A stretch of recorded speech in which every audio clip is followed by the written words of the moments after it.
Good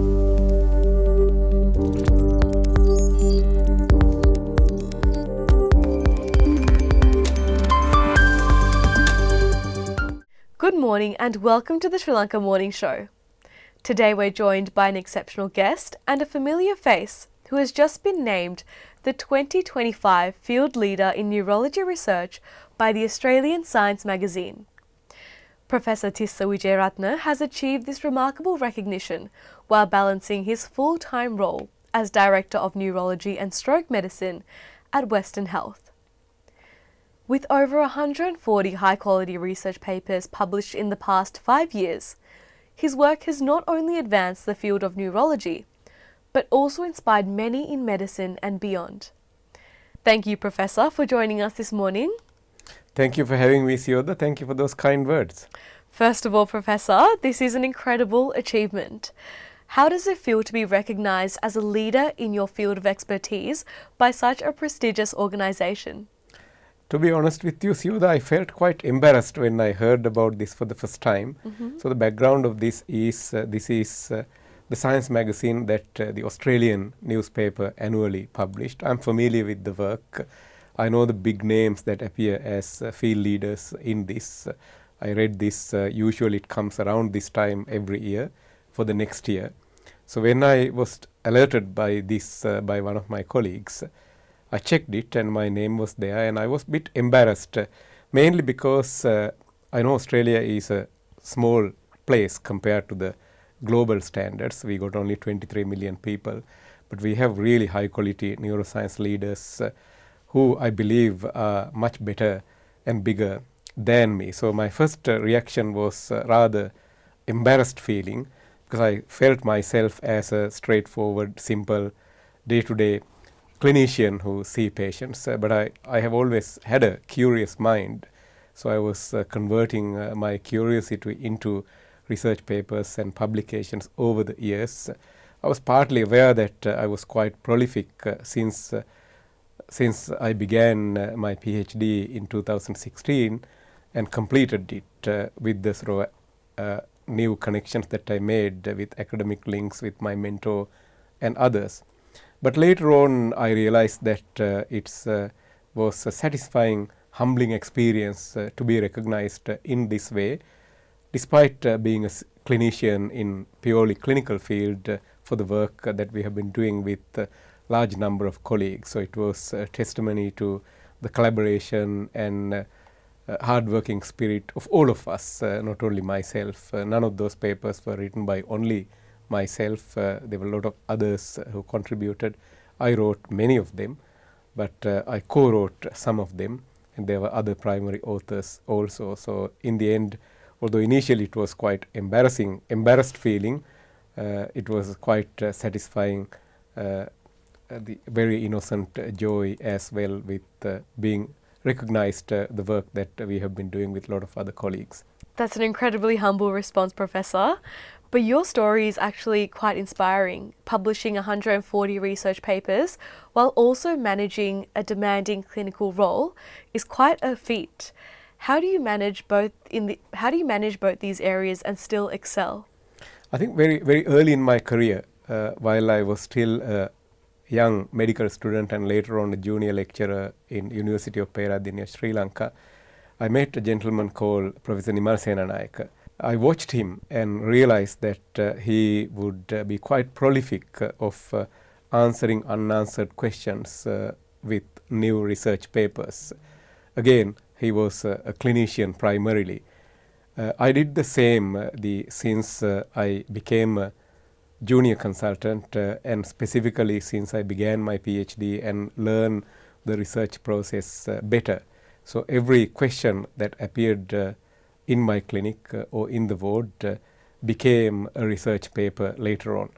In fact, if I see a pattern that had not been seen by others before, that became case series and papers. And specifically with COVID-19 coming around, it gave us an amazing platform to translate some of the unanswered questions into published papers. So my work, largely clinical work, so their clinical work that brought to me by the patients that we have been taken care of on a daily basis. So what I did above and beyond what others probably would not have done without writing papers is converting those unanswered questions into new answers, and those questions that have not been raised being asked with new questions. That's incredible, Professor.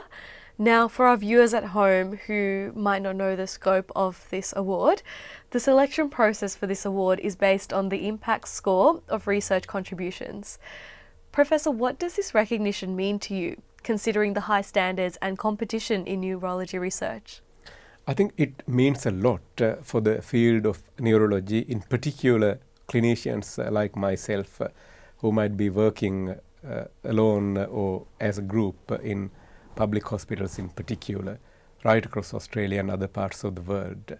So this group generally get zero support to do research, yet they see the problems that our communities face. At this point of time, neurological disorders are the leading cause of disability, and at this point of time, almost every 1 out of 3rd person is suffering from a neurological disorder. So we got a lot to do still. We've done a lot. We come a long way since my medical student days to today, but we still have a long way to go to prevent neurological disorders where we can, and treat those neurological disorders that we don't have treatment yet. So I hope this sort of a recognition for a simple clinician like myself is a good lesson for other clinicians like me who is out there probably alone, not to get carried away with the disappointment, but rather try and answer these questions and convert them into published work so that we can promote well-being and wellness and better brain health for everyone worldwide. Of course. Now, you describe yourself as a simple clinician, but Professor, I'm curious to find out what drives this passion of yours for research in neurology. I think brain disorders are absolutely fascinating. I mean, you sit there and ask all these questions because of your brain, and hopefully I'm answering them correctly because of my brain, and our viewers listen to this and extract what we talk about because of their brains. And as I said, at this point of time, our brain health is at a crossroad. So it is important that it's quite joyful to understand how human brain works, and it is also absolutely fascinating and thrilling to see why brain suddenly stop working or malfunctioning. It's like a broken, fairly sophisticated computer. So you get an unbelievable amount of joy by dissecting and answering why certain things happen in certain way and how we can bring normal life back to these brains, just like you fixing any other computer or any other machine. Obviously, human brain is a far more sophisticated computer than you could ever imagine. So I think it is that curiosity and the desire to help fellow human colleagues who could approach or access their brain health, even though they may have an impaired brain function, they should still live their life to the fullest of their ability. So it's all of these things that drive my passion to continue to be curious and continue to ask questions and continue to broaden horizon, and also to train the next generation leaders under our wings now. So at this point of time, I co-supervise 13 PhD students coming from 6 different universities, 3 different countries.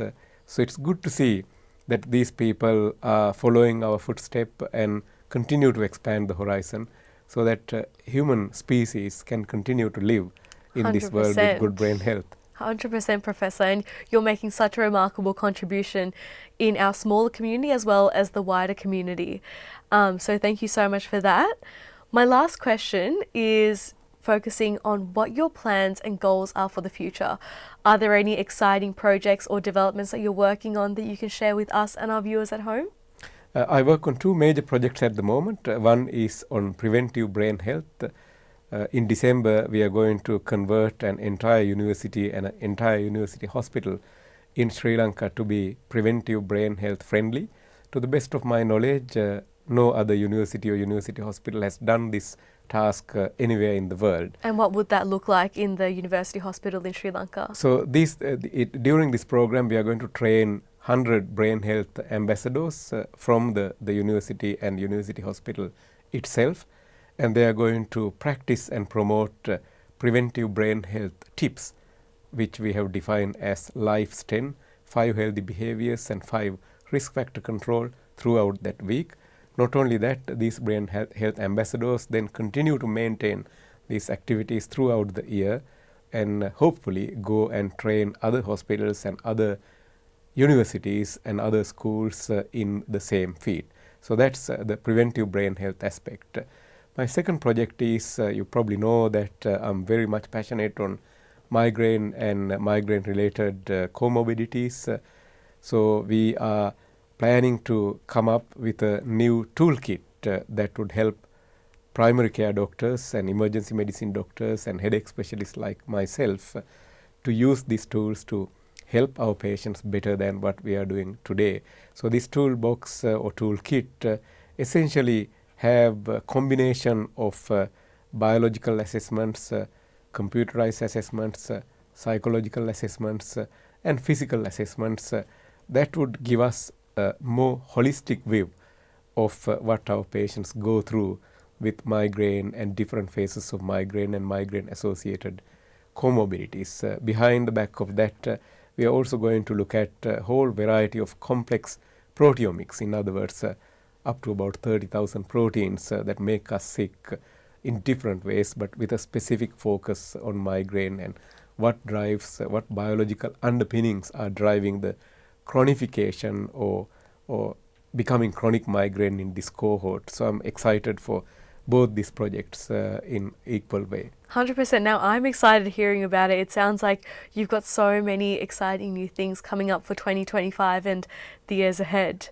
I'd like to wish you all the best with that, Professor. I'm sure you're going to make a profound impact on our community and the wider world.